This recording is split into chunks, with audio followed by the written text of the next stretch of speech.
ቲፒኤልኤፍ የመለመለው ሰው አለ ከሚል ውጪ እነማን የዚህ ምልመላ አካል ናቸው በሚል የተለየ ነገር የለም።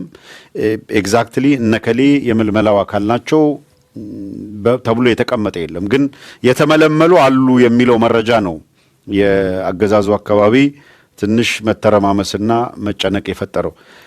የቤተ መንግስቱ በቀን 2 ጊዜ የባነፍናፊ ውሻ መፈተሹ ቀጥሏል። ከዚህ በቅርቡ እንዳልናችሁ ከቤተ መንግስቱ በተለይ ጠቅላይ ሚኒስትር ጽህፈት ቤት የሚባለው ብዙ ኤክስፐርቶች አሉ፣ ሰራተኞች በተለያየ መስክ የተቀጠሩ እስከ ዳይሬክተርም ደረጃ የደረሱ። ከነዚያ ውስጥ ከትላንት በስቲያ እንደነገርናችሁ ቅዳሜ ዕለት እንግዲህ በቅዳሜ ቀን አክቹሊ የሥራ የለም የሚባልበት ቀን ነው። ግን አስቸኳይ የሆነ መረጃ ደርሶናል በሚል ቅዳሜ ዕለት ከጠቅላይ ሚኒስትር ጽህፈት ቤት ወደ 36 የሚጠጉ የትግራይ ተወላጆች በየትኛውም ደረጃ ያሉ ማለት ነው ወደ ቢሮአቸው እንዳይገቡ እና ቢሮአቸው እንዲታሸግ ነው መመሪያ የተሰጠው። በነገራችን ላይ ከስራ እንዳይገቡ ትዕዛዝ መስጠት ብቻ ሳይሆን እነሱ የሚሰሩ የትግራይ ተወላጅ የሆኑ በየትኛውም በኤክስፐርት በየትኛውም ሙያ ላይ ያሉ ቢሮ ያላቸው ቢሮዎቻቸው እንዲታሸጉ ተደርጎ ምርመራ እየተደረገባቸው ነው የሚገኘው። ሌላው ከዚሁ ጋር በተያያዘ ትንሽ ውጥንቅጡ የወጣም አሳሳቢ የሚሆን የመጣው የጠቅላይ ሚኒስትር ጽህፈት ቤት ብቻ ሳይሆን የብሔራዊ ደህንነት፣ ኢንሳ፣ አርቲፊሻል ኢንተለጀንስ እና ኢሚግሬሽን፣ አየር መንገድ እነዚህ መስሪያ ቤቶች ደግመዋለው። ብሔራዊ ደህንነት፣ ኢንሳ፣ አርቲፊሻል ኢንተለጀንስ፣ አየር መንገድና ኢሚግሬሽን መስሪያ ቤቶች ውስጥ ያሉ የትግራይ ተወላጅ የሆኑ የአማራ ተወላጅ የሆኑ በዝርዝር ሊስታቸው እንዲመጣ ተብሏል። ይሄ ሊስት የሚሰጠው ለብአዴን ከፍተኛ አመራሮች ነው። ከነዚህ ውስጥ የሚያውቋቸውና እነሱ በስጋት እናያቸዋለን የሚሉትን ነጥለው እነዚህ ላይ እርምጃ ይወሰድ እንዲሉ የሚጠበቀው ከነሱ ነው። የትግራይ ተወላጅ የሆኑትን እነ ጌታቸው ረዳ፣ እነ ጻድቃን፣ እነ ክንድያ፣ እነ አብርሃ በላይ ናቸው እከሌ ሊቀጥል ይችላል እከሌ ሊቀጥል አይችልም የሚለውን ብያኔ እንዲሰጡ የሚደረገው።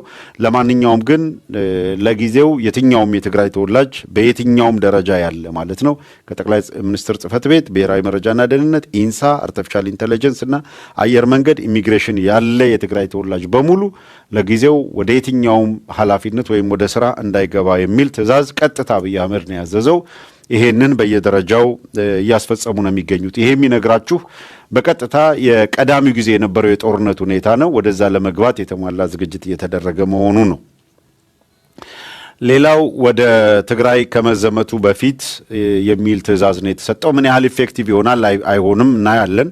ወደ ትግራይ ወታደሩ ቀጥታ ጉዞ ከማድረጉ በፊት ወደ አማራ ክልል እስካሁን በተለያየ ደረጃ ሲሰለጥኑ የነበሩ ወደ 80,000 ገደማ የሚጠጉ ወታደሮች ወደ አማራ ክልል አዲስ ስምሪት ወስደው እንዲገቡ የሚል ትዕዛዝ ተሰጥቷል። እነሱን እዛ በየቦታው አድርጎ እስካሁን ድረስ በአማራ ክልል ላይ ውጊያ ላይ የነበረው ኃይል ደግሞ ወደ ቦታ እንዲቀይርና ወደ ትግራይ አዋሳኞች እንዲጠጋ ትዕዛዝ የተሰጠው። የነዚህ 80,000 የሚጠጉ ወታደሮች በአዲስ መልክ የሰለጠኑ ኢንዶክትሪኔት ተደርገዋል ተብለው የሚታመኑ ማለትም በመረር ያለ በአማራ ላይ ሲሪየስ የሆነ ጥላቻ እንዲኖራቸው ተደርገው በጣም ምንድነው ምህረት የሌለው እርምጃ ውሰዱ ወዘተረፈ የሚል በዚህ ኦሪንቴሽን የተሰጣቸው ናቸው የሚባለው። ግን ይሄ በተደጋጋሚ መሰል ኦሪንቴሽን ተሰጥቷቸው ገብተው የ6 ዓመት የ5 ዓመት ሕፃን ልጅ የ9 ዓመት ምናምን ደግሞ አዛውንቶች መነኮሳትን በጭካኔ እንዲደፍሩ ታዘው ይሄ ላለፉት 3 ዓመታት ሲያደርጉት ነበረ። የተለየ ነገር አይደለም።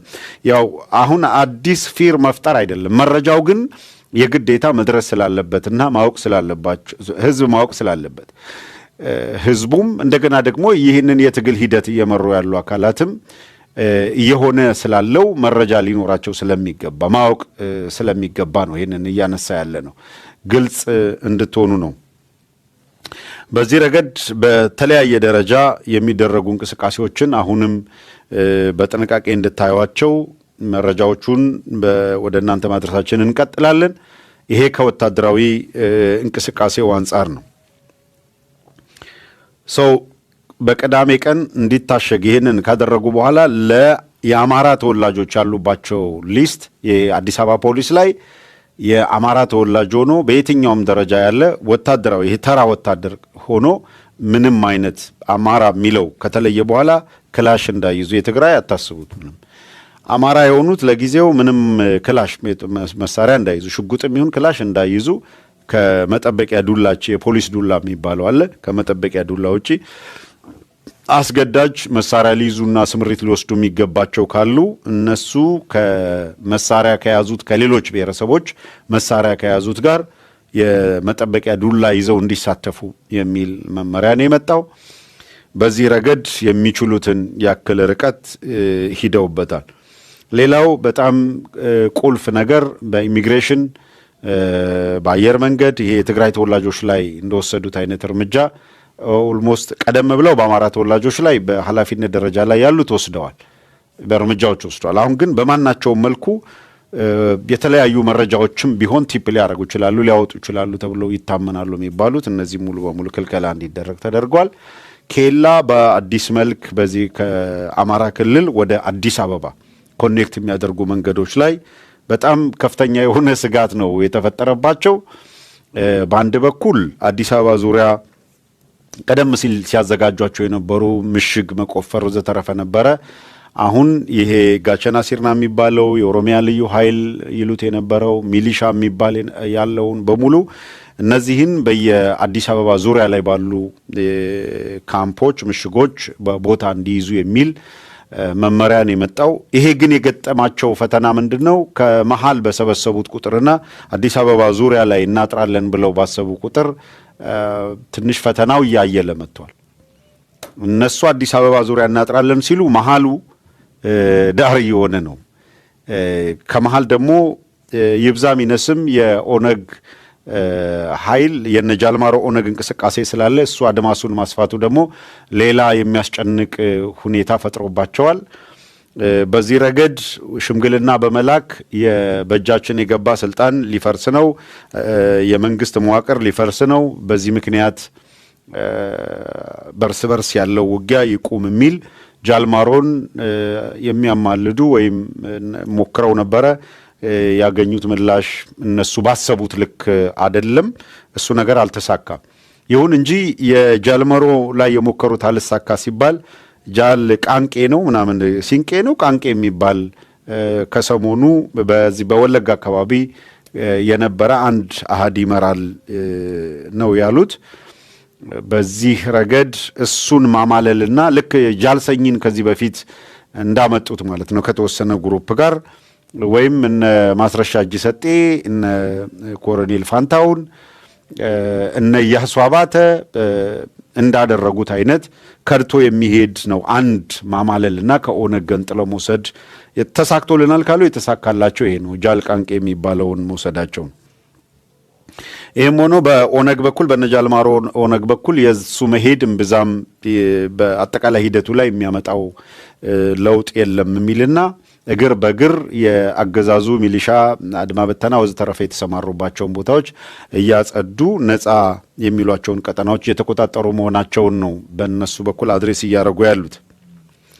ይሄ ሁኔታ አሁንም በአገዛዙ በኩል በጣም አስጨናቂ ሁኔታ ፈጥሯል። በትግራይ በኩል ከትላንት በስቲያ እንዳሰማናችሁ ጀነራል ህንፃ ከክረምቱ መግባት በፊት አብዛኛውን ነገር እናጠናቀቃለን የሚል ንግግር አድርጎ ነበረ። የዚያን የንግግር ቃልም አሰምተናቸዋል። ያንን ተከትለን የዚህ እንድምታ ምንድነው፣ እንዴት ወደዛ ሊደረስ ቻለ የሚል ነገር ለማንሳት ሞክረናል። አብይ አህመድ እንዳልኳችሁ ከዚህ ቀደምም ባቀረብነው መረጃ መሰረት ለ3 ወራት የምርጫው ሂደት እንዲራዘም ማድረግ ያስፈልጋል የሚል ጥያቄ ቀርቦ ምክክር እየተደረገበት ነው የሚገኘው። ለ3 ወራት መራዘም አለበት የሚለውም የሚመጣው ፋይዳው ከዛ በግንቦት ወር ላይ ወደ ምርጫ የሚገባ ከሆነ ከትግራይ በኩል ጦርነት በጣም በተጋጋለ ሁኔታ ሊጀመር ይችላል የሚል ግምገማ አላቸው። በዚህ ምክንያት የግንቦቱን ምርጫ ለ3 ወር እንዲራዘም ማድረግ አለብን የሚል ነው ወስነው ያሉት። በመረጃ ያገኘናቸውን ወሳኝ ጉዳዮች ወይም ለኢትዮ ሰገነት በልዩ ሁኔታ የደረሱ መረጃዎችን ነው እየነገርናችሁ ያለነው። ወደዚያው እንቀጥላለን። የክረምቱ ከመምጣቱ በፊት የመጪው ክረምት ከመምጣቱ በፊት በአጠቃላይ ዝግጅቶቻችንን እንጨርሳለን እናጠናቀቃለን ያሉት ጀነራል ህንጻ ናቸው ከትግራይ። ይህንን ያሉበት ምክንያት ምንድን ነው በሚል ነው በዝርዝር ነገሮቹን ለማየትና ለማጣራት የሞከር ነው። ስለዚህ ወታደራዊ እንቅስቃሴዎች በአብይ አገዛዝ በኩል ወይም በኦህዴድ በኩል ምን ይመስላሉ፣ ሁኔታዎች ወዴት ሊያመሩ ይችላሉ የሚለውን ለማጣራት ሞከርን። በዚያ ሂደት ውስጥ ቅድም እንደነገርናችሁ ዘግይታችሁ ለገባችሁ ዋነኛው ነገር ወታደራዊ አለመተማመን በመፈጠሩ ምክንያት ብርሃኑ ጁላና አበባው ካልሆኑ በቀር በልዩ ሁኔታ ተፈትሸው ሌሎቹ ከፍተኛ ጀነራሎች እንኳን ወደ አብይ ሲሄዱ ወይም ከአብይ አህመድ ጋር በሚገናኙበት ጊዜ ምንም አይነት ስልክ እንዳይይዙ ክልከላ ተደርጎባቸዋል ነው። እሺ አድማጮች ሊንክ የታለ ፒን አልተደረገም እያሉ ነው። ፒን የተደረገ የለም ሊንኩን አጣ ነው የሚል ነገር አለ። እኔ ጋም ማያሳየኝም ፒን የተደረገ ነገር። እስቲ እኔ ጋም እያሳየኝ አይደለም። አድሚኖች የፒቲሽን ሊንኩን እናንተ ከስር ይለጥፉታል እያየሁኝ ነው።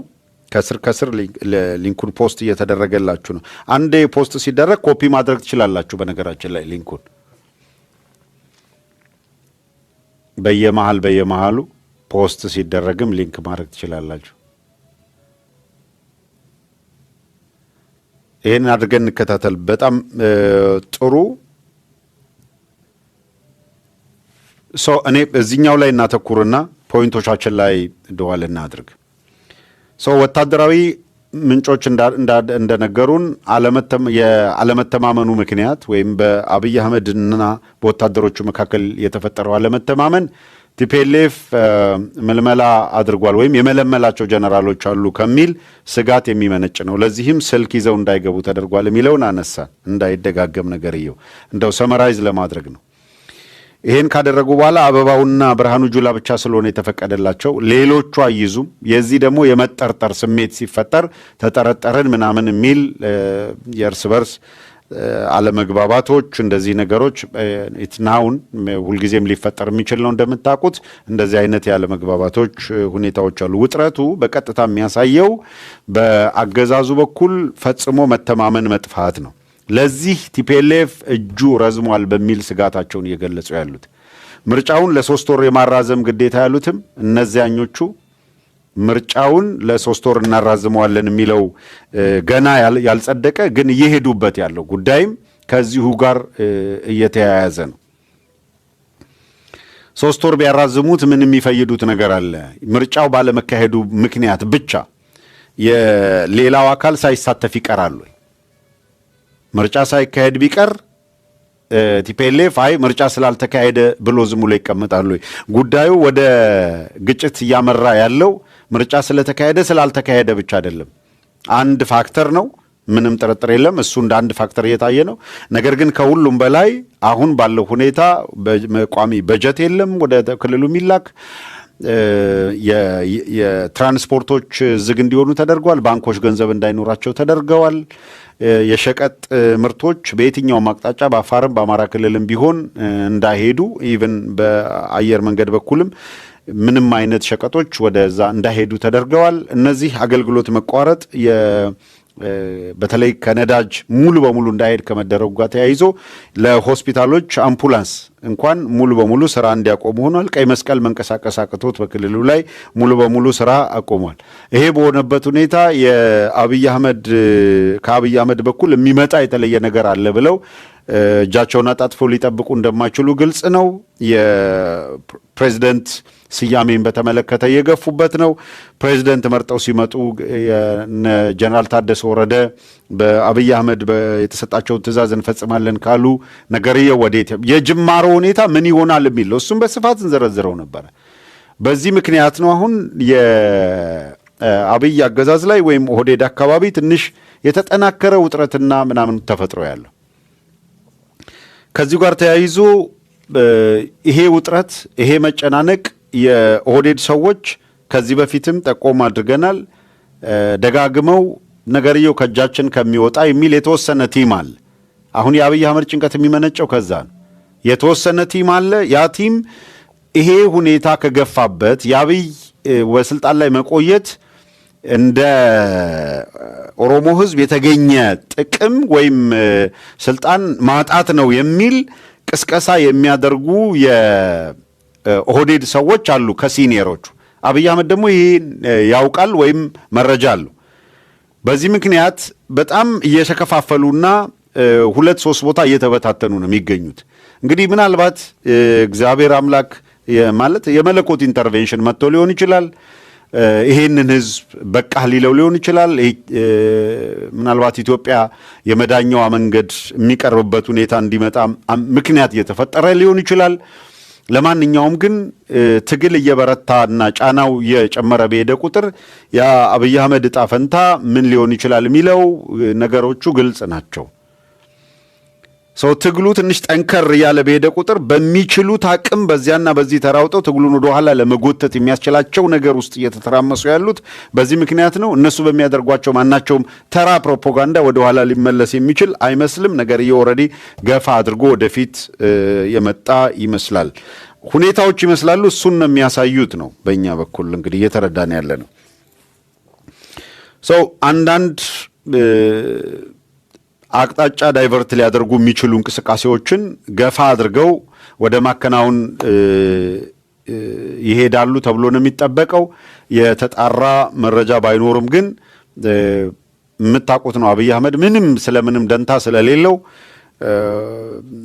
የታወቁ ሰዎች ባልታወቀ ሁኔታ ህይወታቸው እንዲያልፍ ማድረግ ወዘተረፈ ከዚህ በፊት ሲያደርጓቸው እንደነበሩት ከዚያ በኋላ በተለይ ወደ እርስ በርስ ትርምስ ሊወስድ የሚችልና የእሱን ያገዛዙን ስልጣን ሊያራዝም ይችላል ብለው ያመኑባቸው ማናቸውንም ጉዳዮች ከማድረግ ወደ ኋላ ስለማይሉ ያልተጠበቀ ድንገተኛ ግድያዎች ሊበራከቱ ይችላሉ የሚል የመረጃ ምንጮች ከዚህ ከደህንነት ተቋሙም ከዛም አካባቢ የሚሰሩ አካላት መጨረሻ ላይ ወደዛ ሊያመራ ይችላል የሚልም ከፍተኛ ስጋት እየተፈጠረ ነው ያለው በአገሪቷ እና በጣም ብዙ ሰው ነገሩን ቀለል አድርጎ ያየው ይመስላል ወይም የተለመደ ትሬንድ ነው ዘሴም ሩቲን ነው ብሎ እያሰበ ነው። ግን ይሄ ከተለመደው ትሬንድ ወጣ ብሏል። ኦልሬዲ በትግራይ በኩል ከዚህ በኋላ በማናቸውም መልኩ የተራዘመ ድል አብይ አህመድ እንዲያገኝ ማድረግ ማያዋጣ ሆኗል። አፍተሮል ለተራዘመ ጊዜ ምንም አይነት ጦርነት አሁን አብይ ቢሳካለት ይሄን ነው የሚፈልገው።